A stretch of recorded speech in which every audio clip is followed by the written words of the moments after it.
ভুঙ্গামারী উপজেলার আমরা দুইটা ডায়াগনস্টিক সেন্টার, একটা হচ্ছে আপডেট ডায়াগনস্টিক সেন্টার এবং আরেকটা হচ্ছে জনসেবা ডায়াগনস্টিক সেন্টার। এই দুইটা ডায়াগনস্টিক সেন্টারকে আমরা সিলগালা করে বন্ধ করে দিলাম।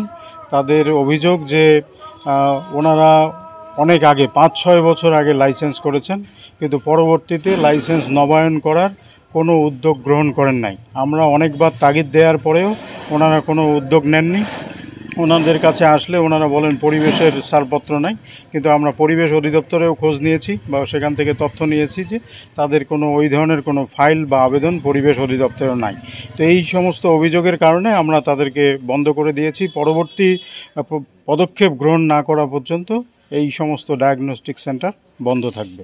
আপডেট ডায়াগনস্টিক সেন্টার এবং জনসেবা ডায়াগনস্টিক সেন্টার, দুইটি ডায়াগনস্টিক সেন্টারে মোবাইল কোর্টের অভিযানে এখানে তাদের প্রয়োজনীয় লাইসেন্স এবং কাগজপত্র তারা প্রদর্শনে ব্যর্থ হয় ভোক্তা অধিকার সংরক্ষণ আইন 2009-এ তাদেরকে 500 টাকা অর্থদণ্ড করা হয়েছে এবং তাদেরকে তাদের সকল কার্যক্রম বন্ধ করে, তাদের যে ভবনে তারা কার্যক্রম পরিচালনা করছিল সেটা সিলগালা করে তাদের সকল কার্যক্রম বন্ধ করে দেওয়া হয়েছে এবং পরবর্তীতে তারা তাদের সকল লাইসেন্স হালনাগাদ করার জন্য আবেদন করবে এবং লাইসেন্স যখন তারা প্রদর্শন করতে পারবে তখন তাদের এই কার্যক্রমের অনুমতি প্রদান করা হবে। মোবাইল কোর্টের এই অভিযানে সিভিল সার্জন কুড়িগ্রাম মহোদয় এবং উপজেলা স্বাস্থ্য এবং পরিবার পরিকল্পনা ভুরুঙ্গামারী মহোদয় উপস্থিত ছিলেন।